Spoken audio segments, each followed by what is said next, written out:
चुलबुली बहन विशाखा की शादी कुछ ही दिनों पहले कार्तिक नाम के एक लड़के से दुर्गापुर गांव में होती है। विशाखा अपने ससुराल में बहुत खुश होती है।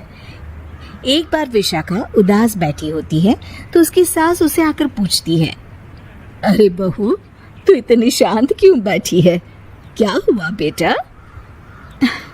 कुछ नहीं माँ जी, घर की याद आ रही थी। एक काम करना बेटा, अपनी छोटी बहन को बुला ले, तेरा मन भी लग जाएगा है? विशाखा ये सुनकर खुश हो जाती है और अपनी बहन शिखा को फोन करके बुला लेती है। शिखा विशाखा के ससुराल आ जाती है। टी, कैसी हो आप?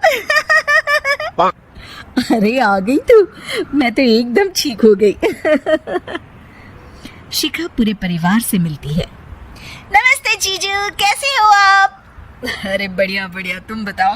अरे कुछ नहीं जीजू। अरे आपकी शर्ट पर कॉकरोच कहाँ? सॉरी जीजा जी। शिखा, आते ही तूने शैतानी शुरू कर दी, चल कमरे में। अगले दिन विशाखा रसोई में खाना बना रही होती है और तभी वहां शिखा आकर उसे पीछे से डरा देती है। विशाखा डर जाती है और शिखा हंस पड़ती है। तू पागल है क्या शिखा? अभी मेरे हाथ से सब्जी गिर जाती ना। अरे दी, आपको क्या हो गया है? शादी से पहले तो कितनी मस्ती करती थी और अब एकदम बोरिंग हो गई है आप। ऐसा कुछ नहीं है शिखा, वो तो शिखा, चूहा कहाँ है? दीदी दीदी दीदी दीदी, मुझे चूहे से बहुत डर लगता है। कहाँ है चूहा? देखा शिखा, मैं कुछ भी नहीं भूली, मस्ती करना भी नहीं। सच में दीदी, आपने तो डरा ही दिया था मुझे। दोनों बहनें आपस में बात कर रही होती है। तभी शिखा को एक आइडिया आता है। दी, क्यों ना आज हम इन सबको डराएं?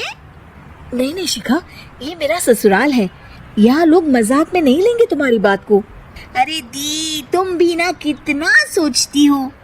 रात में जब सब सो रहे होते हैं कि अचानक से विशाखा की सास को पायल की आवाज सुनाई देती है। वो आंगन में आकर देखती है तो आवाज आना बंद हो जाती है। अरे कौन है इतनी रात को? वो जैसे ही मुड़ती है तो देखती है कि सफेद साड़ी में एक औरत घूम रही है। वो डर जाती है और भागकर अपने कमरे में चली जाती है। वो औरत और कोई नहीं पर शिखा होती है।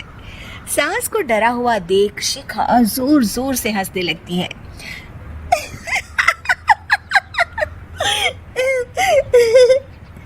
अगले दिन शिखा ये बात विशाखा को बताती है। ऐसा तुझे नहीं करना चाहिए था शिखा, ये मेरा ससुराल है और तू यहाँ ऐसे मजाक नहीं कर सकती। किसी को पता चल गया ना तो हमारी तो शामत आ जाएगी। अरे कुछ नहीं होगा दी, मैं तो सोच रही हूँ कि आज अच्छे से मेकअप भी कर लूं तो और ज्यादा मजा आएगा। शिखा वहां से चली जाती है और विशाखा की सास ये सब सुन लेती है। ओह, तो ये सब शिखा का करा धरा है।